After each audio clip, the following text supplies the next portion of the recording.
আমাদের নির্বাচনী যে ওয়াদা ছিল, অঙ্গীকার ছিল, তারেক রহমান সাহেব একটি বড় সিদ্ধান্ত নিয়েছেন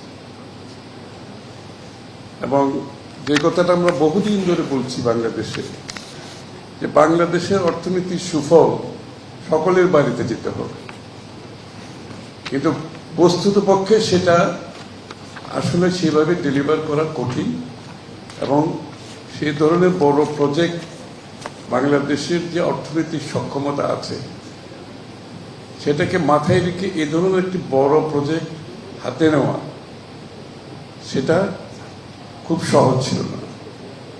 তারেক রহমান সাহেব মাননীয় প্রধানমন্ত্রী যে বাংলাদেশের অর্থনীতির সুফল বাংলাদেশের প্রত্যেকটি গোষ্ঠীর কাছে পৌঁছে দেওয়ার উদ্দেশ্যে এই ফ্যামিলি কার্ডের প্রজেক্টের কথা চিন্তা করেছে এবং আরেকটা হচ্ছে এদের মধ্যে যারা সবচেয়ে বেশি পিছিয়ে পড়া মানুষ তাদের কাছে আগে যাওয়ার কথা চিন্তা করেছে এবং সবচেয়ে পিছিয়ে পড়া মানুষগুলো হচ্ছে হতদরিদ্র এবং সেই পরিবারের গৃহ নারী প্রধান যিনি পরিবার পরিচালনা করেন প্রতিনিয়ত, এবং সেই নারী প্রধানকে ক্ষমতায়ন, অর্থনৈতিক ক্ষমতায়ন, সামাজিকভাবে ক্ষমতায়ন এবং তার একটা পরিবার এবং সমাজের মধ্যে একটা সম্মানের জায়গায় নিয়ে যাওয়ার পরিপ্রেক্ষিতে এই প্রজেক্টটা করা হয়েছে।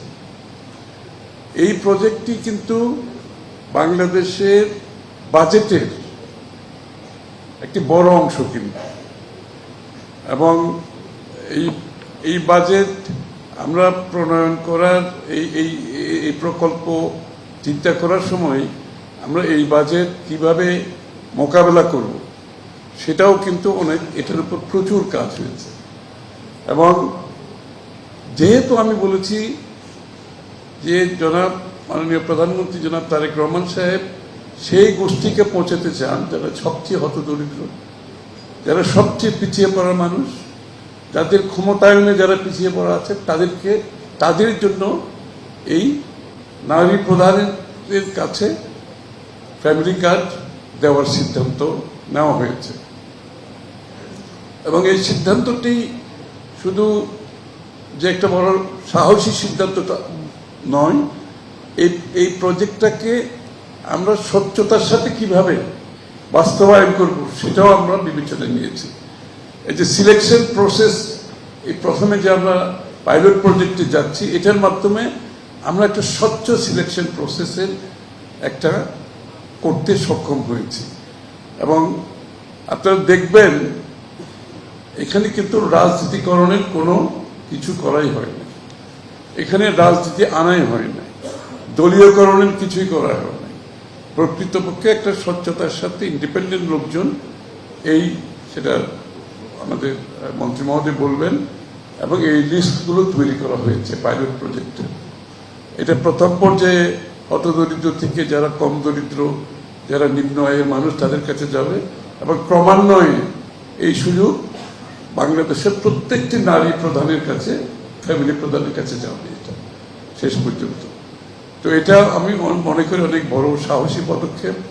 কিন্তু আমরা যদি কল্যাণকর রাষ্ট্রের কথা বলি, আমরা যদি পিছিয়ে পড়া মানুষের কথা বলি, আমরা যদি হতদরিদ্রদের কথা বলি, এই ধরনের একটা প্রজেক্ট আমাদের অনেক দিন ধরে মানুষের মধ্যে একটা কামনা ছিল, যেটা মাননীয় প্রধানমন্ত্রী তার সাহসী ভূমিকার মাধ্যমে এই প্রকল্পটি হাতে নিয়েছেন। এবং আমি বিশ্বাস করি এই প্রকল্প শুধু স্বচ্ছতার সাথে হচ্ছে না, এটা অত্যন্ত দক্ষতার সাথে পরিচালিত হবে। এবং এখানে কিন্তু দুর্নীতির কোনো সুযোগ নাই।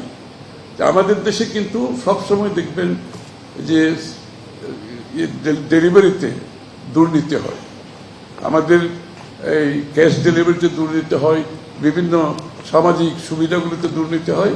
এখানে কিন্তু সেটারও সুযোগ নাই। এই কার্ডের মাধ্যমে তারা আগামী দিনে ক্ষমতায়ন হবে, আর্থিকভাবে ক্ষমতায়ন হবে, সামাজিকভাবে ক্ষমতায়ন হবে। সবচেয়ে বড় কথা হচ্ছে তাদের জীবনযাত্রার মানে একটা বড় পরিবর্তন আসবে।